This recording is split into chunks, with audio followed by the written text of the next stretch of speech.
One of my favorite movies of all time, of course, Fight Club. Mostly because of Tyler Durden. If you haven't seen Fight Club, by the way, I don't know what you're doing with your life. You need to go see it. A lot of people try to demonize the movie. It's a great movie. Go check it out. Really good movie. David Fincher at his best. But something Tyler Durden says that is still resonating with me to this day is self-improvement is masturbation. He says it on the train, I think, in some scene. And when I first heard it, I'm like, oh, he's just trying to sound cool. But, like, really think about it. Like, we live in a generation of people that were given the shorthand or the stick, you know, compared to boomers, you know, millennials and Gen Zers. A lot of people can't afford to buy houses. A lot of people can't afford things in general. A lot of people don't have the same types of opportunities. And so we've kind of used self-improvement as a way to not only, you know, overcome some of those struggles, but overcome struggles in dating, overcome struggles financially. It's a trap, you know, like self-development, self-improvement, all these things. It's very good to do. You know, I'm somebody that this channel is about self-development for the most part. The reason I say self-development versus self-improvement, self-development is a lifelong process. Self-improvement is kind of like this fad. But, you know, the reason I say it's a trap is because it is so easy to become addicted to self-improvement and self-development without actually integrating yourself. Let's line out the traps, for example. Okay, so the first trap that I see a lot, this is probably the biggest one, is you're optimizing to avoid, right? You're reading all the books, you're meditating, you're journaling, you're praying, you're going to the gym, you're doing all the good habits. But why? It's kind of like the dude that like literally reads about game and he never goes up to the girl and tries to game her, right? Like he doesn't want to get his hands dirty. That's like one of the biggest things that I see. It's this like obsession with optimizing, but you're actually just avoiding. The second thing is it becomes like an ego thing for some people. I'm very convinced about that. For me, it definitely was. You know, a couple years ago when I first got into it, it's like I track my macros and I read more books and it just gets to this point where it's like, you know, at the end of the day, human beings are just human beings.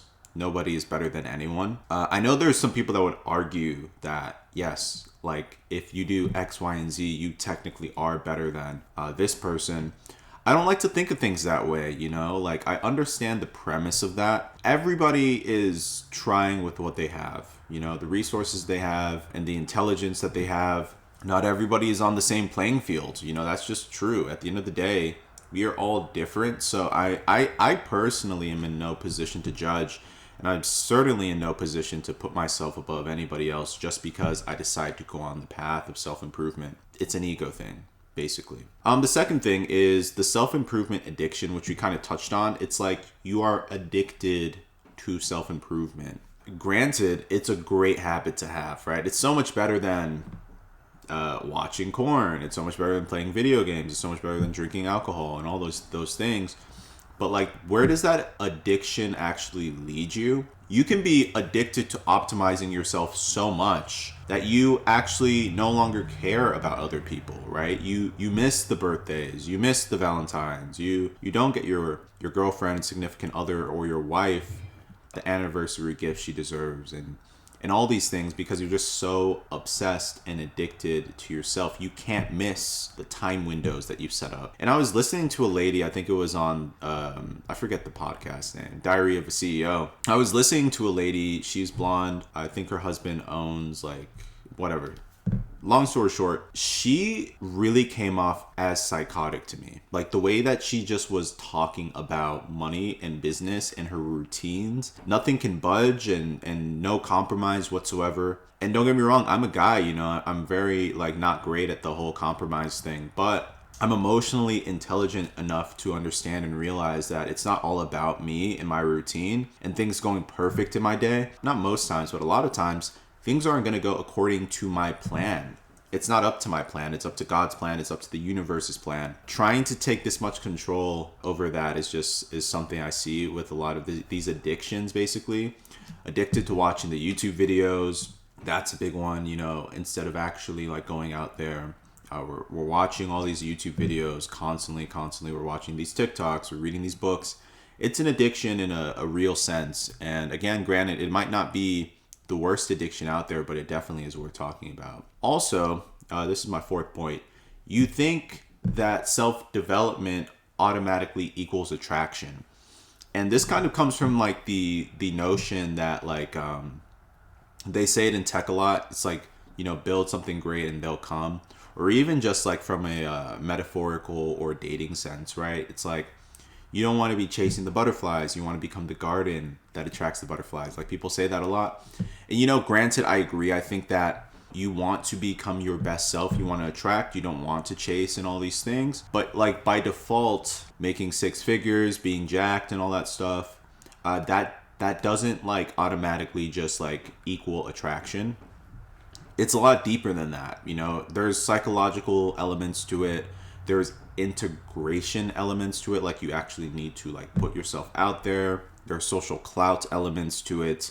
It goes a lot deeper than just like building yourself up, building this perfect version of you, and then just sitting there and waiting, right? Like, I don't think that actually works. I don't think you can like become a hermit essentially for like 2-3 years, and then you're the perfect highest self of you, and then all of a sudden you expect like women to just like come ring your doorbell or something. I don't think that's how it works actually. When it comes to opportunities, it's the same thing. Like the opportunity isn't gonna come and ring your doorbell while you're meditating. That's not how it works at all, actually. So that's something that I definitely noticed. And the last point that I will bring up before talking about the fix is you're running away from some type of pain, and we kind of talked about this in the beginning. The reason so many people got into self-improvement, and this is kind of sad, is because they hit a wall, right? Like they hit a point in life where it was just something very painful happened,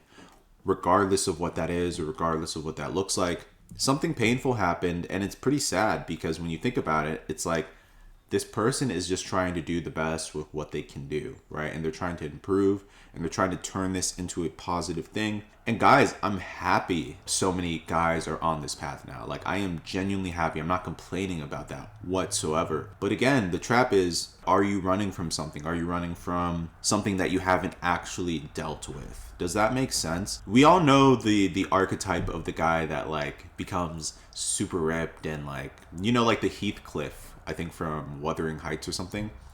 I think from Wuthering Heights. I can't remember anymore. But like that Heathcliff kind of a persona, right? Where like he gets hurt by the girl, and then like he doesn't have money, and he's broke, and he's like abused and all these things, and he comes back 10 years later and he's just like a G. Like he's an absolute G. But deep down, he's still that hurt boy. So what are we actually, self-improving for is a great question to ask, like what is the purpose layered beneath that self-improvement? Is there any purpose, or is it just doing this in reaction to being hurt? I would honestly recommend reconciling with yourself, forgiving yourself, having grace with yourself, or forgiving others and having grace with others, reconciling with other people before you even go down this path. And if you're already down this path, then, take the time to at least consider it. And again, I know some guys are going to watch this or whatever, and they're just like, okay, dude, I don't give a shit what you're talking about. But it is worth talking about. I don't actually think you can become your best self until you've dealt with some of these things because, money, it's a masquerade. Your body, it's not real. It's an illusion. So all these things that we build, our spirit is the thing that actually matters in the end. And so if your spirit's shit, your spirit's angry, your spirit's just like this like thing that people don't want to be around, basically, then you did all this shit for nothing, basically. So what's the fix? It's like I said earlier, you need to integrate. You need to enter the arena. Like you need to come into the arena and do things.